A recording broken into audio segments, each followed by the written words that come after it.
Marks booster channel Muzaffarpur के सभी दर्शकों का एक बार फिर से हार्दिक अभिनंदन है। और आप सारे लोगों को होली की ढेर सारी शुभकामनाएं। आशा करता हूँ आपकी होली काफी अच्छे से बीते। और देखिए, सब चीज जरूरी है। अगर आप विद्यार्थी हैं तो ठीक है, होली खेलना, उसके साथ पढ़ाई भी बनाए रखिए, क्योंकि सब कुछ अपने अपने जगह पे हर एक चीज की अलग अलग महत्व है।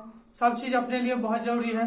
तो आज का जो टॉपिक है हमारा प्रोनाउन में, आगे ये तीसरा लेक्चर जाएगा, ठीक है। और मैंने जो 2 बुक आप लोगों को बताया था, आई होप आप लोगों ने परचेज कर लिया होगा अमेजोन से जाके। एक है how to write correct English grammar by RP Sinha, Rajendra Prasad Sinha, और दूसरा है Wren and Martin high school English grammar and composition, ठीक है। तो ये दोनों बुक परचेज कर लीजिए ताकि आप लोग अच्छे से सीखे। अब चलिए आज का टॉपिक लेके आते हैं। तो देखिए, टॉपिक हम लोग लेके आ चुके हैं जेंडर ऑफ नाउन।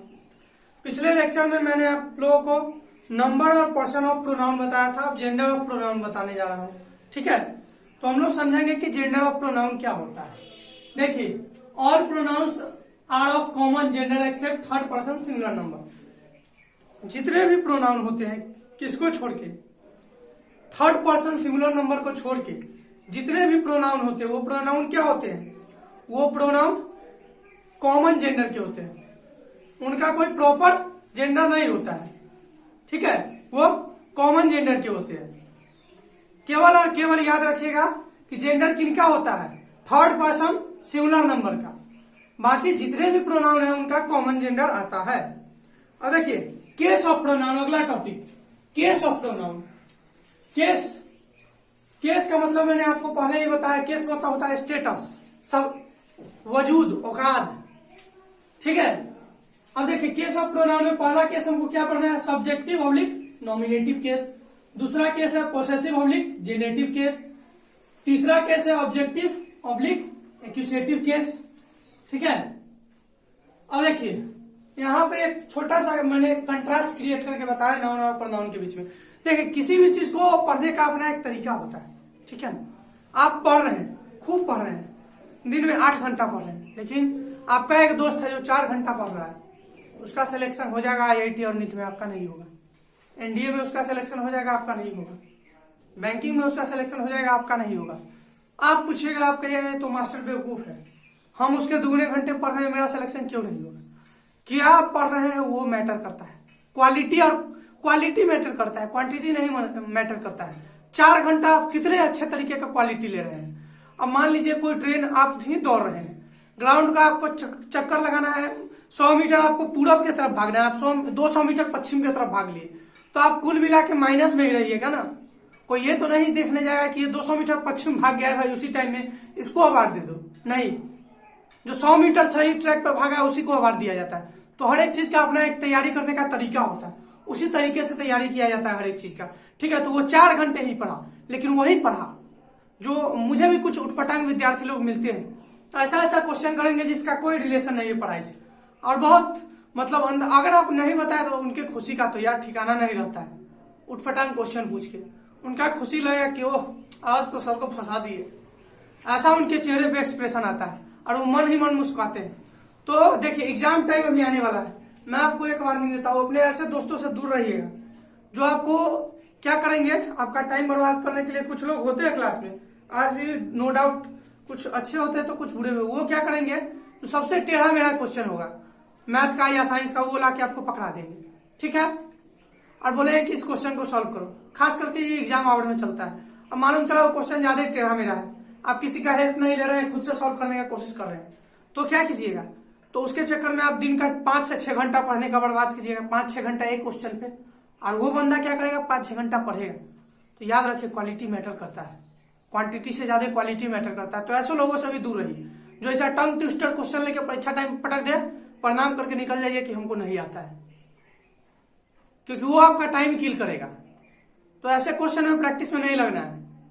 जो आपने पढ़ा है, फिर से मैं कहता हूँ, रिवीजन बहुत जरूरी है। जो आपने पढ़ा है उसका रिवीजन जरूर कीजिए, और जिस बोर्ड के आप विद्यार्थी है उस बोर्ड के पैटर्न पे रिवीजन कीजिए, उसके पिछले 5 साल के क्वेश्चन उठाइए, उस पर रिवीजन कीजिए।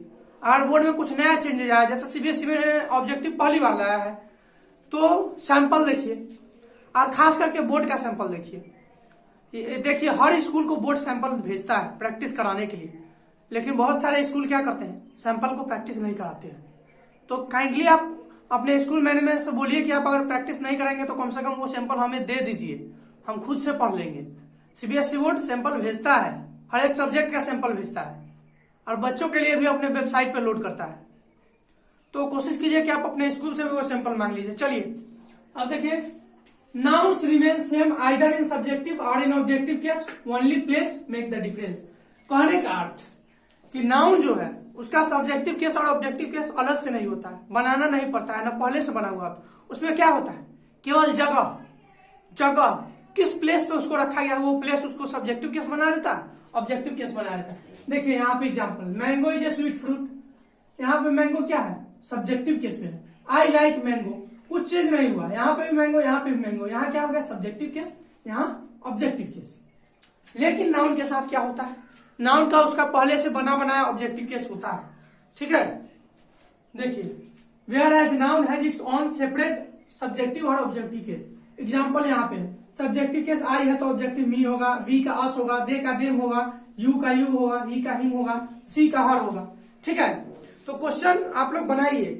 देखिए हर एक चीज जो मैं पढ़ाता हूँ, ज्यादा नहीं, मेरा वीडियो 15 मिनट से कम का ही जाता है, हाईएस्ट जाता है तो 15 मिनट जाता है। जो मैं पढ़ाता हूँ उसको उसी दिन प्रैक्टिस कर लीजिए। एक रिसर्च आया है, देखिए ये एक रिसर्च मैं भूल रहा हूँ, किसी यूनिवर्सिटी के स्टूडेंट लोगों ने किया था। उस रिसर्च में क्या कहा गया है कि आप जिस दिन टीचर आपको पढ़ाता है उसी दिन उस चीज को पढ़ लेते हैं, अब 95% अपने दिमाग में कैरी कर लोगे। एक दिन बाद पढ़ते हो 70%, 3 दिन बाद पढ़ते हो 50%, एक हफ्ता बाद पढ़ोगे 20%, और 20% क्या कर लोगे, निगेटिव भी सीख लोगे, यानी जो समझाया उसका उल्टा भी सीख लोगे। तो जिस दिन पढ़ो उसी दिन उस पर काम करो। ठीक है, जैसे मैंने केस पढ़ाया, इस पे कुछ खोजो, एग्जाम्पल देखो, सर्च करो, तब कोशिश करो बनाने का। चलते हैं अब आगे। तो देखिए आगे का जो टॉपिक है वो क्या कहता है, we do not use apostrophe oblique apostrophe S with pronoun to form possessive case as it has its own ready-made, but apostrophe oblique apostrophe s is used to represent its respective helping verb। कहने का मतलब कि हम लोग pronoun के साथ क्या करते हैं, हम लोग प्रोनाउन के साथ एपिस्ट्रॉफी या एपिस्ट्रॉफी एस उसका पोसेसिव केस बनाने के लिए नहीं लगाते हैं।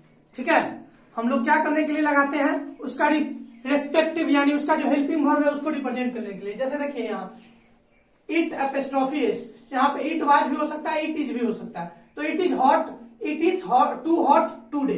ठीक है, अब देखिए सी एपिस्ट्रॉफी एस, यहाँ पे क्या हो सकता है, इसका मतलब सी इज भी हो सकता है, सी वाज भी हो सकता है। इसका मतलब आप क्या समझिएगा, पोसेसिव केस नहीं समझिएगा।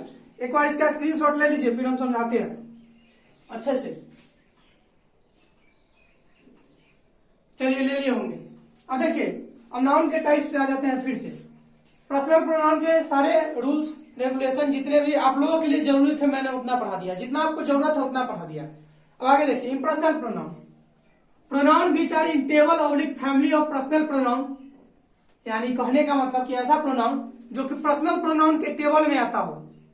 फैमिली टेबल एक ही बात हुआ ना, टेबल बना के बताया था पर्सनल प्रोनाउन के। तो ऐसा प्रोनाउन जो कि पर्सनल प्रोनाउन के टेबल में आता हो लेकिन किसी पर्सन के लिए नहीं यूज किया जाता हो। आपको पर्सनल प्रोनाउन का डिफाइन पता है, पर्सनल प्रोनाउन उसे बोलते हैं जो प्रोनाउन किसी पर्सन के लिए यूज किया जाता है।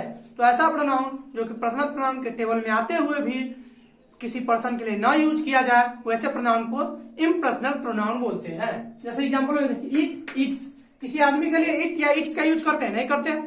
ठीक है, चलिए अब अगला देखिए reflexive pronoun, pronoun which shows direction या रिफ्लेक्शन ऑफ एक्शन। एक्शन किसका होगा, जितना भी एक्शन वर्ड है, रनिंग, वॉकिंग, टॉकिंग, फाइटिंग, ये सब क्या है, वर्ड भी है।